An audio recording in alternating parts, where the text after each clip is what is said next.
একটা 100 বছরের birthday celebration করাই যায়। পিতা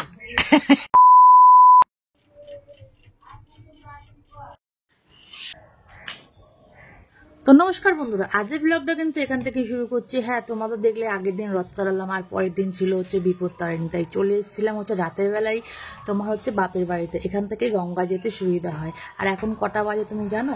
এখন বাজে সকাল 6টা।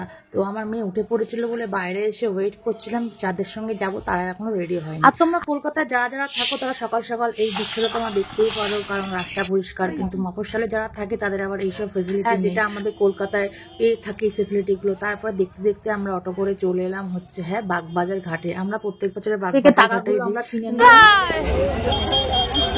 ভিড় দেখ খালি।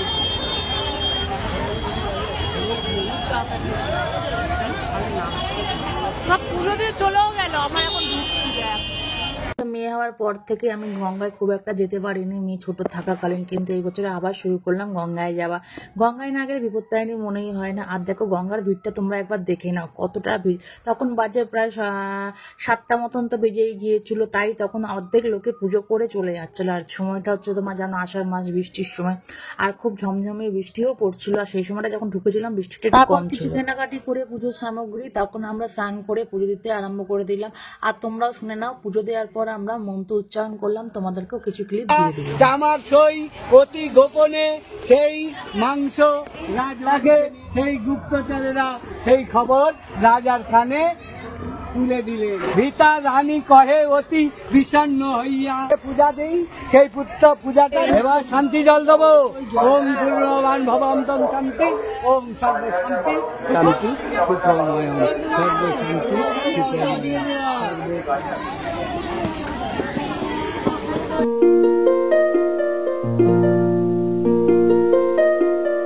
তারপরে পুজো দেওয়া হয়ে গেলে আমরা আবার চা খেয়ে নিলাম। এমনিতে প্রচলন আছে যে গঙ্গায় গেলে কেউ খালি মুখে আসতে নেই, তো আমরা চায়ের সঙ্গে আবার টাটাও খেয়ে নিয়েছিলাম। টা বলতে হচ্ছে তোমরা কে গঙ্গায় গেলে এরকম কচুরি খেতে পছন্দ করো আমাকে কমেন্ট সেকশনে কমেন্ট করো। তারপরে সবাই মিলে কচুরি খাচ্ছি আর বাইরে হচ্ছে ঝমঝম করে বৃষ্টি।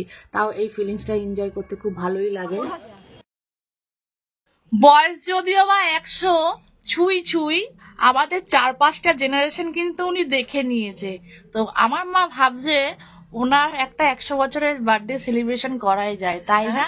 তোমরা কি বলছো কমেন্ট সেকশনে কমেন্ট করো। আর হচ্ছে কানটা একটু গেছে, কিন্তু হার্ট কিন্তু খুব ভালো। এটাই হচ্ছে মাথায় গোজার আমাদের বট গাছ। উনি এখন ঠাকুমা দাদু তো নেই, উনি হচ্ছে আমার দাদু, ঠাকুমা দাদু সব বলতে পারো। বাবাও নেই, আর উনি উনি উনি থাকা মানে হচ্ছে আমাদের বট গাছে একটু শুনতে কম পারে। আসছি তো পাল, না আবার ঠিক করে বলে দে। আসছি তো না অদ্বিকা পাল, পিতা কি করে এখানে শেষ করছি। দেখা হবে নেক্সট ব্লগে। ভালো লেগে থাকলে লাইক করে দেবে।